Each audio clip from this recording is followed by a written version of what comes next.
Well, it's May 6, 2022. Mohammed Al-Sudairi, welcome to BRI Dialogues. Thank you for having me. Well, let us start in, obviously, the GCC. And you have a depth of knowledge, historical and contemporary. Looking at this tunnel and lens, do you feel that there is a new competition and seeking attention among the GCC members to attract China's perhaps focus in GCC, or it's a playing field and everybody's in the same, I would say, wavelength? Or do you see that the GCC is in a position to perhaps shepherd and attract attention? And to build on that, is like the old saying, go west, young man, go west. Is GCC going east, young man, going east? Well, first of all, thank you so much for having me. It's also very good to see you, Ali and Anoush, and to have this dialogue with you. I think when it comes to, say, China-GCC relations, we're really talking about, on the one hand, a general reorientation shared by all of these countries that I think has really come to the fore 20 years ago with policies of going east, الاتجاه شرقاً. And this is not something that's unique to the GCC per se when we talk about wider West Asia. I mean, Iran, Turkey, Israel have all enunciated and have pursued similar policies. At the same time, their engagement with China at the GCC level, I would say, has a flavor of competition to it. And this is actually quite, I think, obvious if we look at the past few years in terms of how the different GCC actors have tried to position themselves as the primary partner for China's Belt and Road Initiative projects. In the sense that many of them have unveiled infrastructural projects and logistical hubs that ultimately can't work in synergy with one another. And ultimately there is going to be tension about who will attract particular trade values and who will be able to court Chinese capital. So there is that, of course, competitive aspect. And I think also what's quite interesting is that we're seeing inklings of a desire, at least by different Gulf actors, to position themselves as the primary political partner with China. I think the UAE probably is the most advanced in this process. I mean, it's if you look at sort of at the elite level, there are a lot of intimate relationships that have been cultivated over the past few years. There is a special presidential envoy on the part of the UAE to China.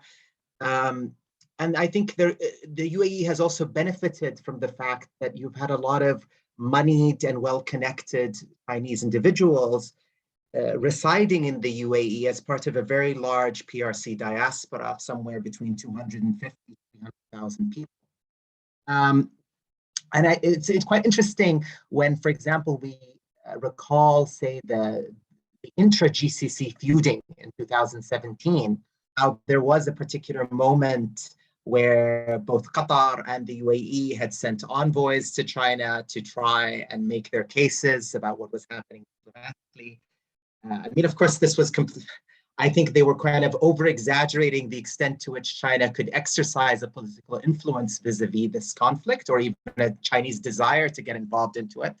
But nevertheless, it's really suggestive of some of these competitive dynamics that are coming to the fore. And I think this is also true in the case of Saudi Arabia, which has invested significantly, I would say, in the past few years to develop intimate strategic ties with China. I mean, there is, for example, an operative high-level committee to kind of strategize and synergize cooperation across different ministries and departments on both sides to advance cooperation on specific issues.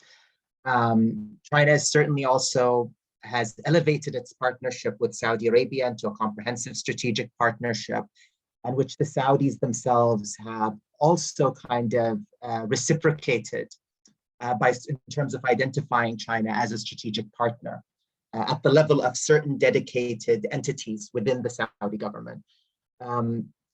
So yeah, to recap in a very simple way, they're all reorienting east or Asianizing, to take from Anush's key phrase, but at the same time, there are competitive aspects that are really manifesting, which is natural at the end of the day, since the GCC, as anyone who kind of follows and reads up about the region will come to realize, is not really a homogenous entity in the political or cultural sense, right? I mean, they have a lot of shared characteristics, but they also have their independent agendas.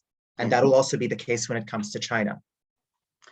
That's really interesting, Mohammed, and thank you very much. I'll take the international compliment that you've dished out gladly. So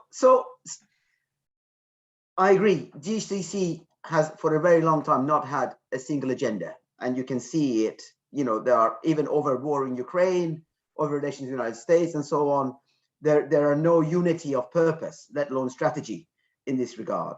But pivoting this from China's perspective, how do you think China is prioritizing its relations with not just a GCC, but also where do they put Iran in this balanced relationship? Because obviously, as you rightly said, these countries are kind of spreading all sorts of carpets out for China, right?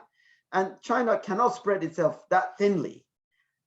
Oman is one thing, Emirates is another, Kuwait is another, the kingdom is one thing, Iran is another. How do you think Beijing is balancing or prioritizing these interactions? Well, thank you so much for that question, Anush. I mean, I am not, I don't necessarily have access to the black box of Chinese policy making in Zhongnanhai. But of course, you know, we can read the tea leaves and of course read the academic output that's coming from China. And I think generally speaking, it can be said that China has several key interests in the region.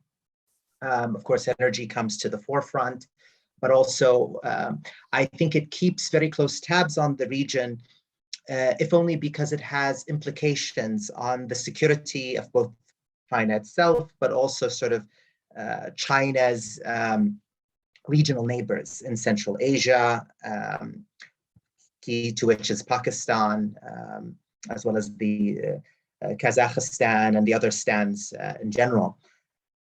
But at the same time, I kind of lean towards the interpretation given by some scholars, such as Andrea Giselli, which is that for China, while the Middle East is an important region, it is not of key importance in its national security or foreign policy making. Because I mean, China is still very much concerned with its immediate surroundings.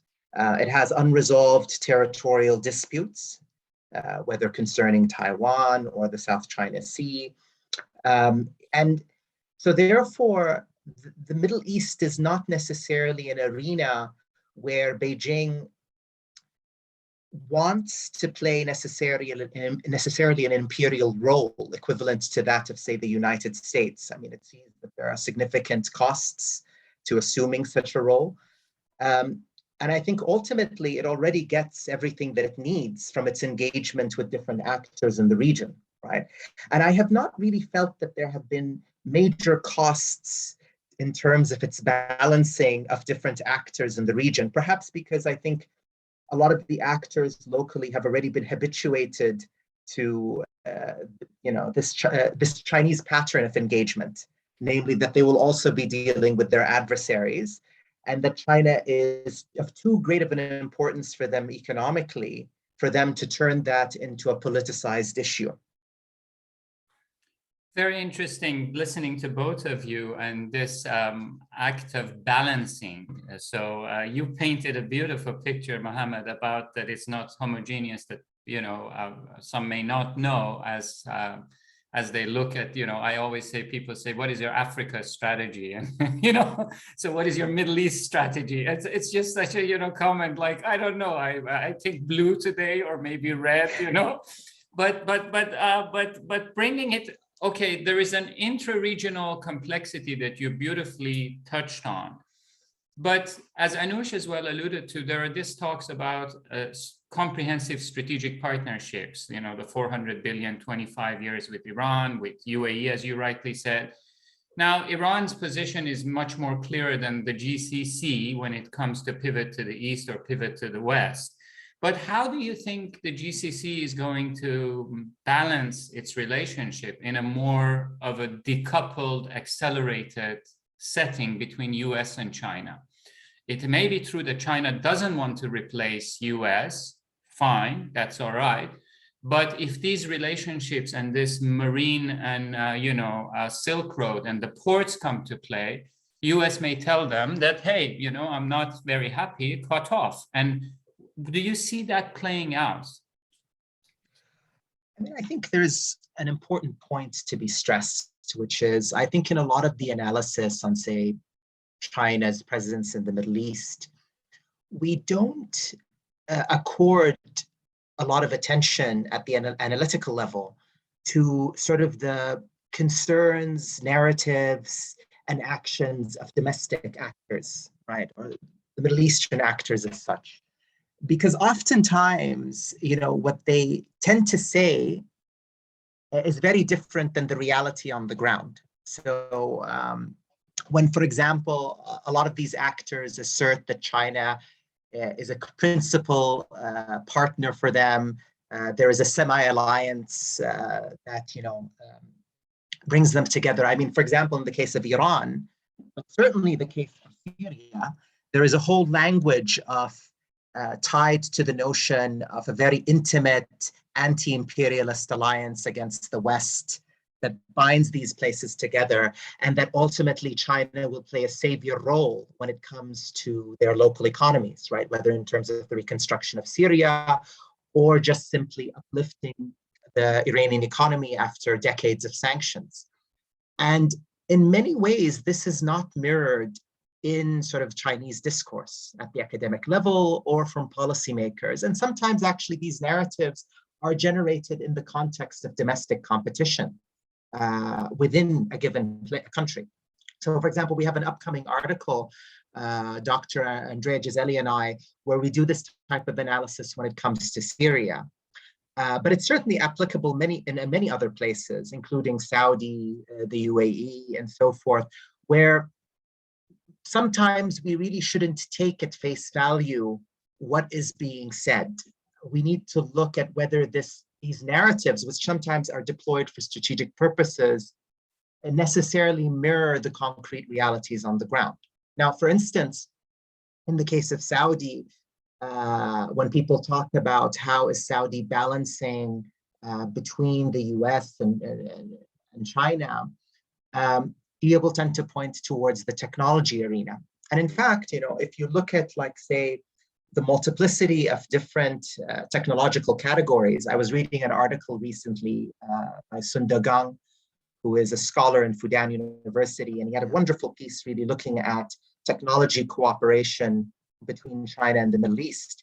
And based on the number of different technologies, from drones all the way to genetic mapping to what have you, Saudi Arabia horizontally has the largest number of cooperative projects with China, or at least Chinese institutions, in comparison to many other Middle Eastern actors. But what's interesting is that when you kind of zoom out from that micro view, you will see that actually, if you look at, say, Nature Index or other sources dealing with scientific data and sort of the way in which different scientific institutions position themselves domestically and their collaborative relationships with international partners, you'll see that China has an equivalent scientific partnership size with Saudi as with the United States, right? And in addition, if you include the European Union, then, you know, the number of Western collaborations with Saudi is far larger than that of China, maybe by 2-3 times. So the story begins to change dramatically. And so the question becomes, well, is the narrative being forwarded that Saudi is turning towards China one of trying to put pressure on Washington, which is something you also see popping up in Saudi media discussions and in social media, whatnot, or is it something else, right? So the key point being is that we need to pay more attention to how local actors position themselves and what narratives are they producing when we think about sort of China's presence there. Right, right. That's fascinating, Mohammed. You're stealing my questions in terms of how articulately you are responding to Ali's probing. But that's a really interesting point that you make, and you're best placed to analyze this because you know China well and you know the Gulf very well as well. So there are very few people who can speak with the same authority as you do. But looking at in the intellectual capacities, in particular that you've rightly pointed out now, of course, much of the intellectual capital of the GCC countries has been built through Western educational systems, right? The language of science remains English. The instruments of science remain, Euro-Atlantic, right? So if there is to be this even gradual shift eastwards, and we take India out of it for the moment, because of course, as you know, India follows very much the Western techniques. How do the Chinese scientists and their counterparts actually interact? The Western high tech has been so hugely absorbed, particularly in the more well-endowed GCC countries. How are they adjusting their systems to what China may be offering, do you think? That's a great question.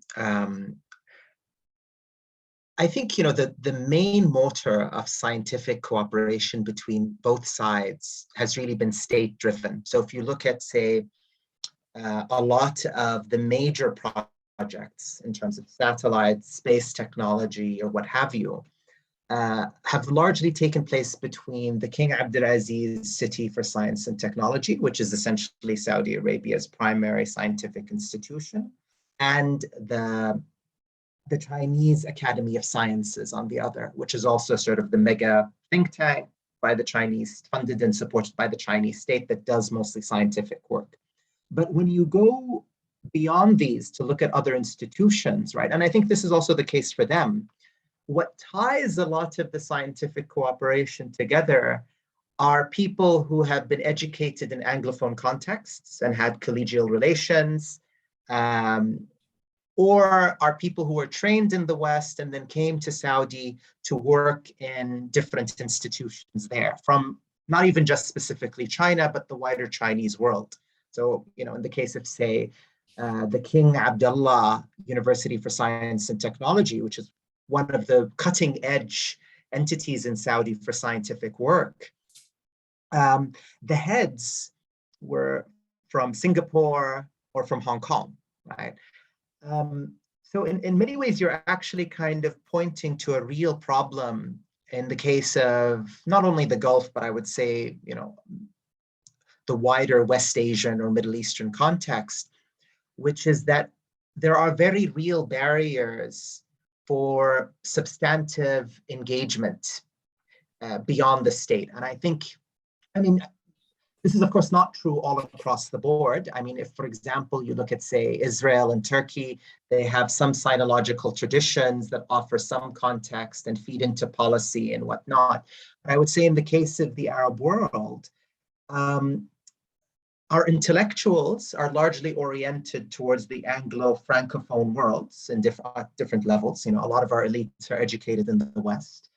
They have linguistic proficiency in Western languages.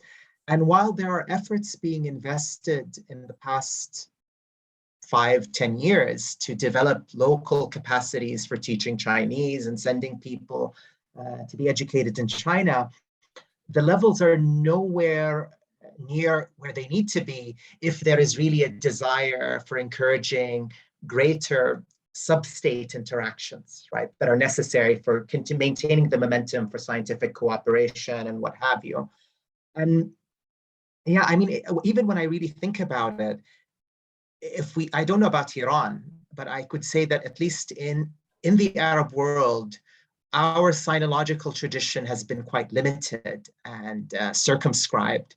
I mean, off the top of my head, there are a couple of names that come to mind, including people like Hisham Bahbahani, whose book I'm sure you're familiar with, China and the Arab World, who's a very unusual Kuwaiti who went to Peking, graduated from LSE, but also people like, say, Hadi Al-Alawi, and many others like, say, China-MENA and so forth. But a lot of these are individuals who are very odd, who came from sort of, I would say, the leftist side of the spectrum and ended up going to China during the Cold War, and even actually sort of after the end of the Cold War in the 1990s, and worked as foreign experts in China, teaching Arabic and doing translation work for propaganda material. And while they wrote some very important books on China, you can clearly see from engaging these works that they were individuals who maintained a very sort of expaty attitude to the place that they were in. That is to say, they read and thought about China as mediated through Western sources, and very few of them really tried to gain proficiency in Chinese to a point that would allow them to access these sources. So up to this moment, the Arabic library remains quite impoverished when it comes to China. And I think that's very much indicative of this sort of intellectual dilemma. I'm sorry, I took you from the sciences to the humanities. No, that is fantastic, because it brings us to this joy of having you on the program, because best to my knowledge, and Anush, you're trilingual. You know, you speak Mandarin, you speak Arabic, you speak English. So when we're talking about transcending these worlds, who better than you as a social, cultural, social, geopolitical Sherpa for this dialogue today?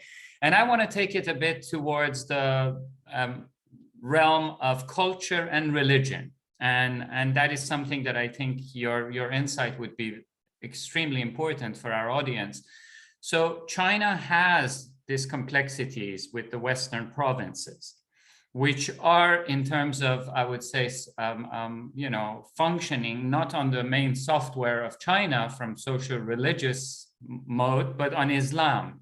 And now with everything that is happening in Afghanistan, in the spanner in Ukraine, what do you think is the role of the GCC, and historically the body of GCC, in perhaps developing that, I would say, continuity for some of these intra-religious, intra-dialogue harmony in Western provinces and to the, terrain of AFPAC and Afghanistan and Pakistan? And what is the role of GCC and interest of China, and how these two fit together in that context? Yeah, thank you for that question. I mean,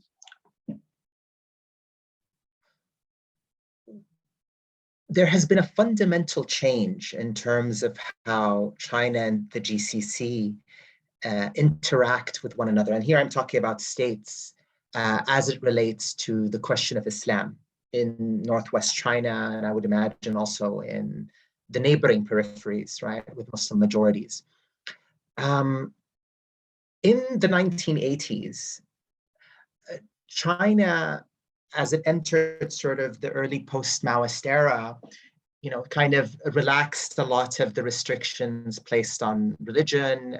It allowed for the reestablishment of the Islamic Association of China, and essentially allowed for the rehabilitation of mosques and so forth after, essentially from the late 1950s, but particularly during the Cultural Revolution period from 1966 to 1976, when all of religion was kind of outlawed. It's allowed for a process of recovery to take place. And this was kind of driven both by a desire to move on at the societal level, but it was also part of an intentional strategy vis-a-vis the Soviet Union. Because as you know, Sino-Soviet relations had been quite bad for quite some time at that point, at least 2 decades. And this kind of coincided with the period of the Soviet invasion of Afghanistan. And so one of the ways in which China was reaching out to multiple actors in the Muslim world was to essentially assert sort of the existence of a united front. In fact, the Islamic Association of China endorsed the notion of a jihad in Afghanistan. I think I found it like 1981 on that. And this, of course, also kind of was part of an intentional strategy of engagement with Saudi Arabia, because Saudi was at that point one of the last Arab states to not recognize the People's Republic. It maintained very close relations with the Republic of China and Taiwan. It only recognized the PRC in 1990. And even then, at that period in the 1980s, it had an extremely intimate military and intelligence relationship with Taiwan. I mean, most people don't know this, but there's a lot of great material coming out from Taiwan on oral histories of ROC soldiers and air crew who came as part of a secret mission to Saudi Arabia, and they wore Saudi fatigues and they had Saudi IDs. And essentially their job was to maintain and pilot American-acquired F-5s that were deployed in northern Yemen to bombard southern Yemen.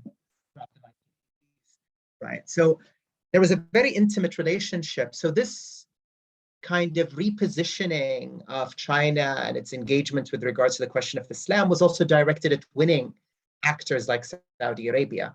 And it was really at that juncture that Saudi allowed, for example, Hajj missions to return back to Saudi, which intensified and often took on official roles. There was also multiple missions that were being sent by the Muslim World League, beginning with one in 1981, yes. And they visited and toured many different parts of China. And actually, they distributed a lot of money, Qur'ans, etc. So the 1980s is kind of marked with this thawing in the religious sphere.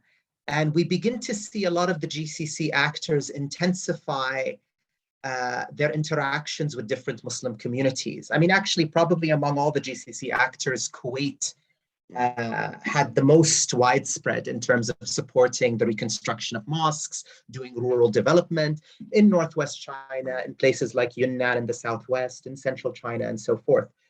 So for a very long time, Islam functioned as a facilitating arena for engagement between the GCC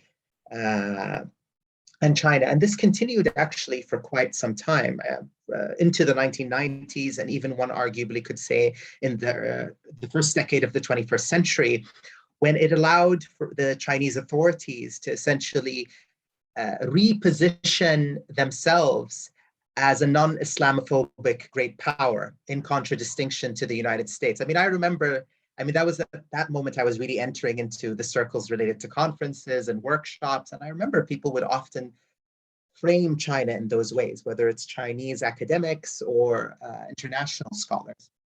Now, what has happened in the last 7-8 years has been really fascinating, because in some ways, there has been a fundamental shift, especially under the Xi Jinping administration, when it comes to managing the religious sphere.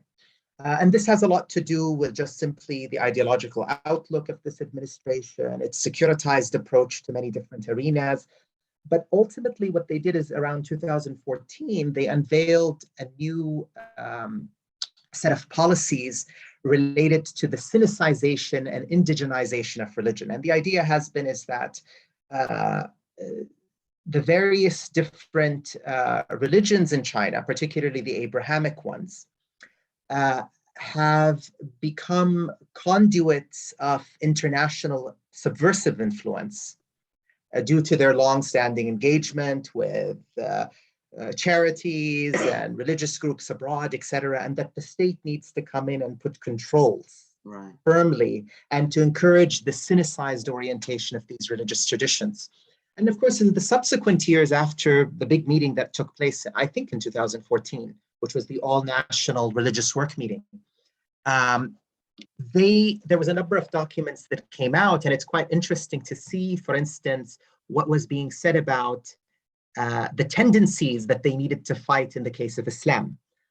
So essentially, they asserted that Islam in China was affected by 3 negative tendencies. The first one is pan-halalization. That is the idea that Muslims were using actively the halal and haram monikers and applying it to everything and anything you can imagine, to the detriment of the lives of non-Muslim citizens and even secular Muslims and the like, which is ironic because this relates kind of to this phenomenon that took place, especially in Ningxia, which was kind of supporting halal industries and turning China into a halal exporter, which was something that the local authorities were backing and supporting. But essentially, they asserted that this was a tendency that needed to be fought. And then the other two tendencies is Arabization, so referring to sort of the adoption of architectural styles, clothing, etc., that are from the Middle East or vaguely from the Middle East, which itself is also a bit of a problem. And there are different scholars who have written on this, since if you look at sort of the modern architectural style adopted by a lot of Sinophone Muslims, it's kind of a neo-Mughal style, right? That isn't necessarily Arabic. Right. And there's also the other problem related to this is that a lot of the mosques that had been rebuilt were built in that style because the older traditional architecture had been destroyed completely in earlier periods. This is not, of course, the case everywhere, but if you go to, say, the Dongxiang Mountains, northwest China, a lot of the shrines and the mosques that you see were all really built from the 1980s onwards, because a lot of the older religious structures were completely demolished during the Maoist era, right? And then the third trend, which really relates very intimately to the GCC, is that they are combating something called Saudiization. And here, this becomes a byword for Salafization. So, of course, this is the policies as it relates to Islam. And then, of course, you can add in conjunction with it all the developments that have been taking place in Xinjiang itself, right? With securitized approaches, the attempt to re-engineer the population there along new social and cultural lines. I mean, that's a very well-known story. But all of this has taken place in parallel to changes also happening in the GCC, where, I mean, of course, the UAE is at the very front of this process, but you can also see Saudi, is that there is kind of a very deep distrust related to transnational Muslim issues, right? And this is, of course, a consequence of the Arab Spring, but also the internal struggles that these states have had with different forms of political Islam.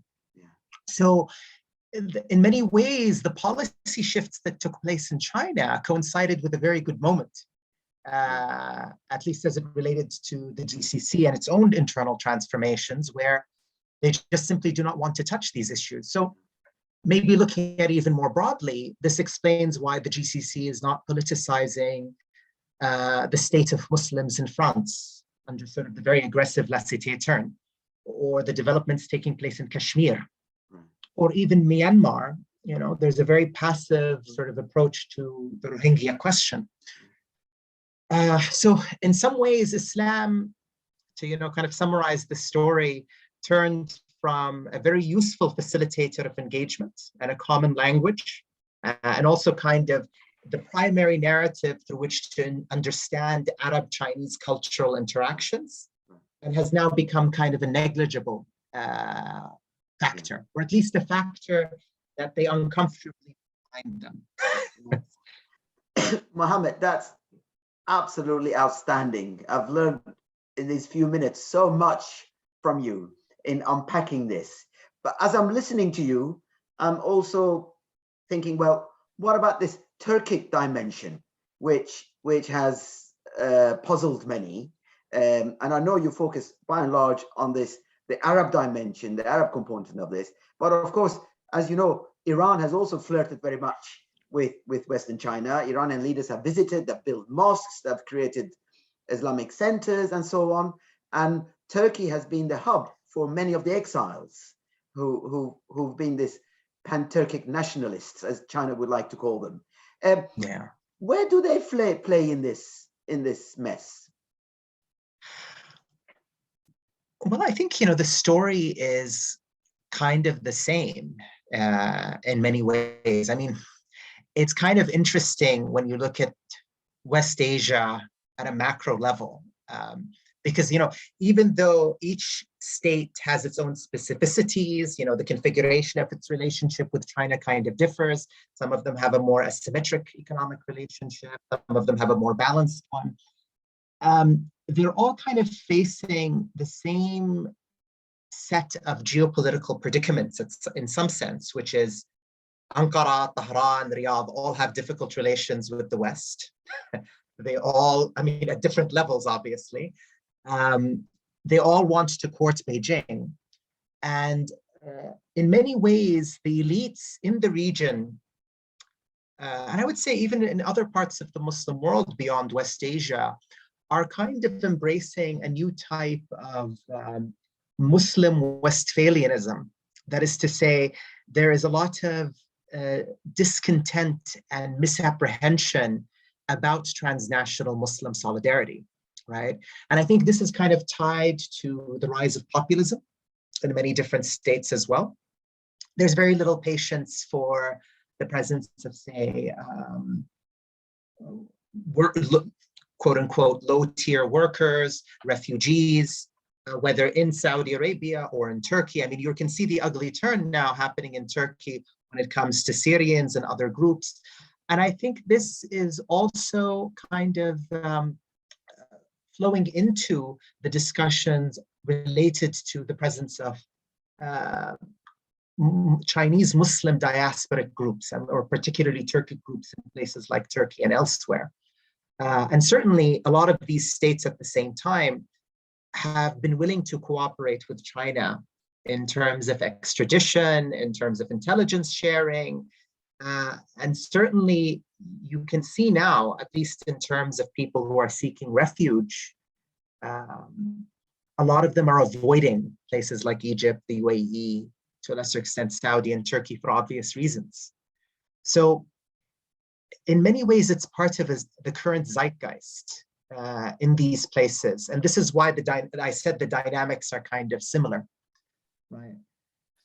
Very interesting when you talked about Riyadh, Ankara, and Tehran in a more lighthearted way. It reminded me of Rat Pack, of Dean Martin, as their initials are RAT, Sammy Davis Jr. and Frank Sinatra. But I hope they can come up with some good songs, at least for the region, on that context. But anyway, putting initials aside, going back a bit to the economy, what are your thoughts about this development of OPEC plus and this energy crisis again, and going back to fossil fuels and sitting where you are in Hong Kong today?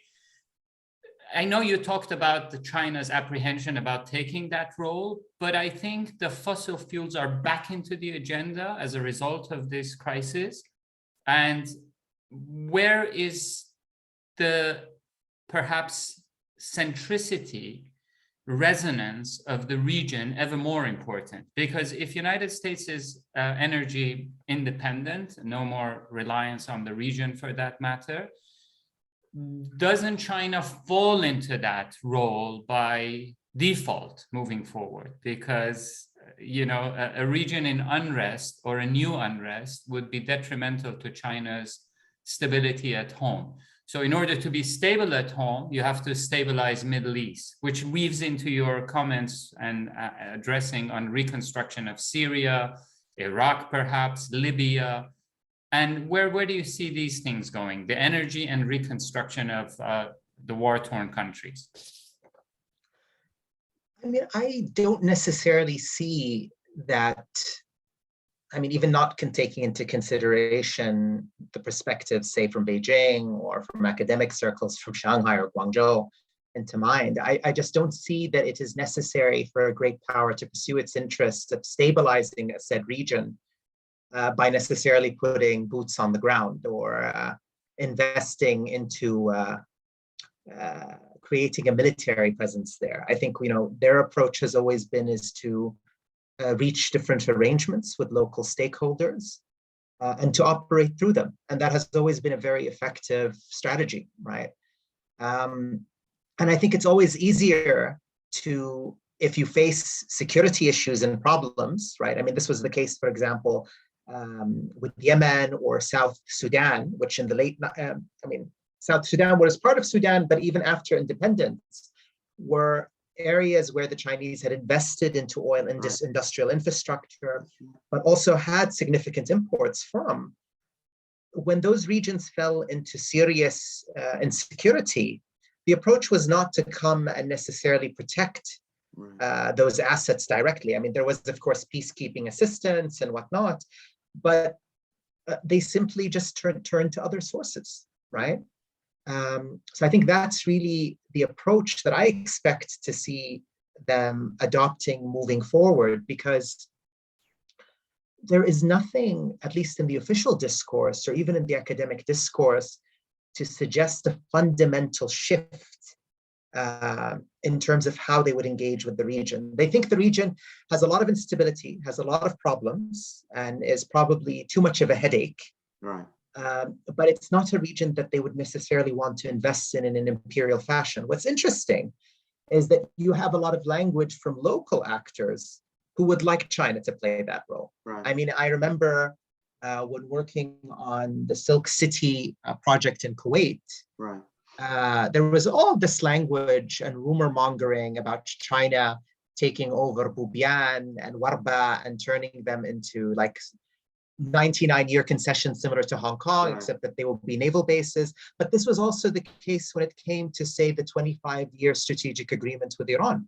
Right? I mean, a lot of what was said about that was fiction, but one of the most interesting elements of that fiction comes from the idea that they will have military installations in some of the islands, right?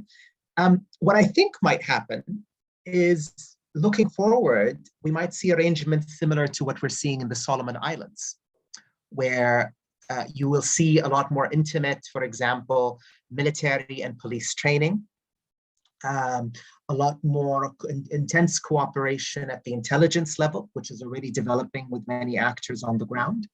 But sort of the idea that they will develop a military infrastructure in the region akin to that of the United States, I would be very, very skeptical. I mean, even Djibouti, which is always sort of the go-to reference point, it's used for logistical refueling purposes. And the choice of Djibouti is very suggestive that they're careful about the optics, because everyone and their mother has a military base in Djibouti. Yeah, it's true. I actually, same is true, of course, of Dorum in Oman, where British, American, Japanese fleets are refitted and so on, where China has got one of its biggest investments, of course, on the Arabian Peninsula. Yeah, you're spot on, Mohammed, absolutely. I know we are really extracting all the juice out of you.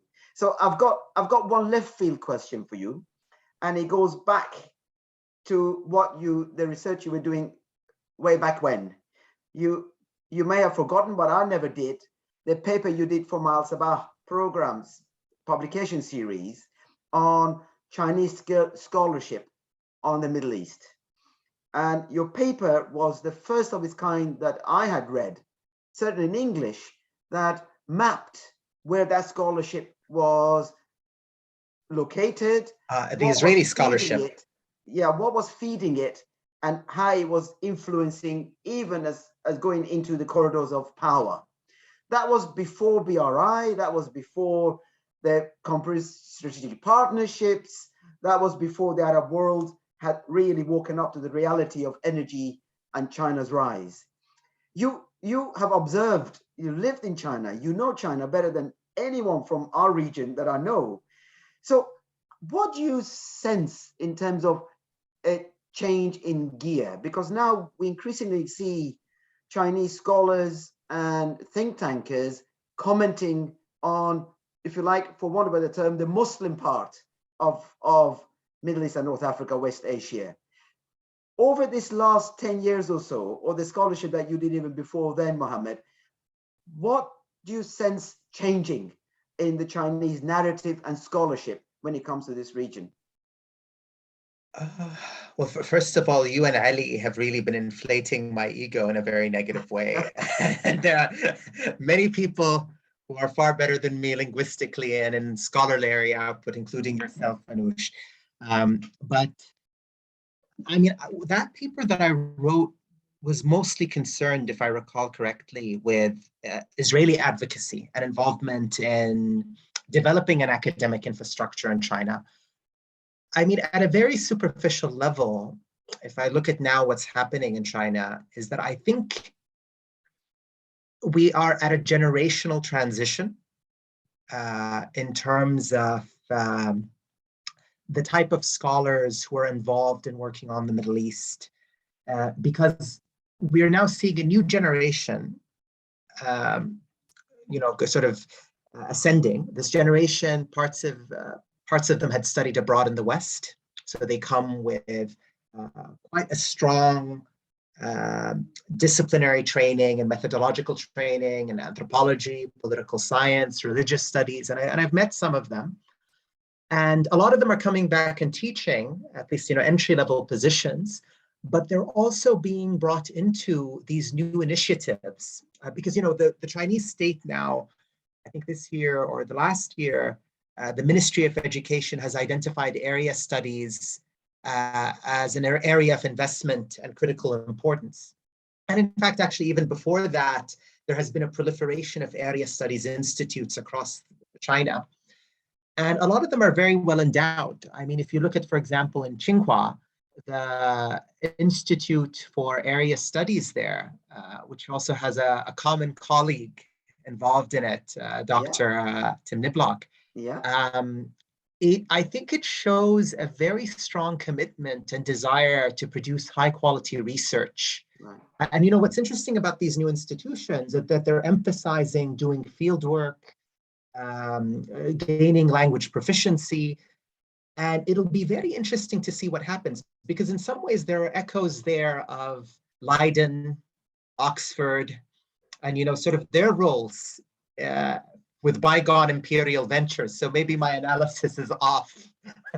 Looking ahead. I don't think so. Sorry, Ali. But also, of course, BRI is encouraging this area studies development in China as well, where you see, expertise in Central Asian languages and cultures and so on popping up all over the place, including in Urumqi. But I'll stop. It's Ali's turn. No, I think it has been such a joyous session, and we have to bring you back. And we'd love to have you back to delve into some of these issues. And I think this triangle of not just speaking the languages, of understanding these three worlds makes it ever more attractive for our audience, for BRI dialogues, for bridging these gaps and white spaces. I normally bring our sessions to an ending with two standard questions. From where you are sitting as a globetrotter, but an expert on social, cultural, geoeconomic, geopolitical issues, what are your two pieces of advice if you were to leave the cinephobes with one advice and cinephiles with one advice, whether in GCC specifically, from where you are sitting? What would be those two pieces of advice, Mohammed?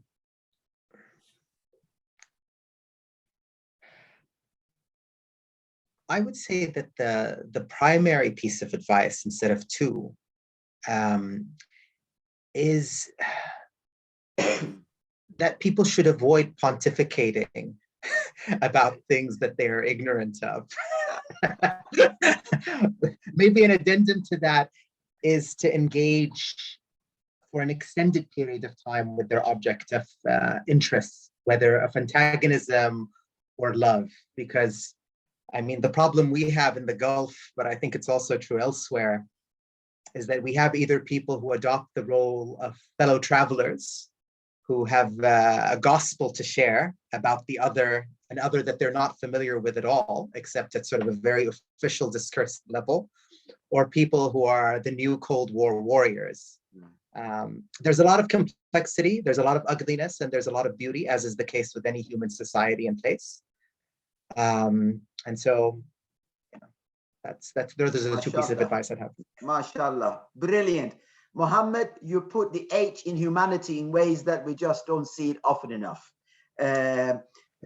Capital H, because you're a spokesperson for civilization as it should be, in terms of understanding, compassion, and also engaging with the issues that really matter, not just to states and our elites, but also to people who make the difference to everyday living and so on. So I can't thank you enough for having joined our BRI dialogues, Mohammed. I You don't know have how I will educated recover me. from this, Anush. You have You know what? educated me so much today that I now have to treat you to at least one meal when you're back in the UK, inshallah. You've been a Inshallah. marvelous star of our program, and I wish you every success, and I hope that your travels in East Asia go well, and that your return to West Asia, when you do, is safe and sound, Mohammed. Thank you so much. Shukran jazilan. Thank you very Shukran much for being jazilan, our guest. sepasguzaram, and thank you very much. That's as far as Anush and I can stretch it today. So. Thank you so much for having me. I would love to come back again. And it was really an honor meeting and re-engaging with you virtually. Now I need to just deflate and puncture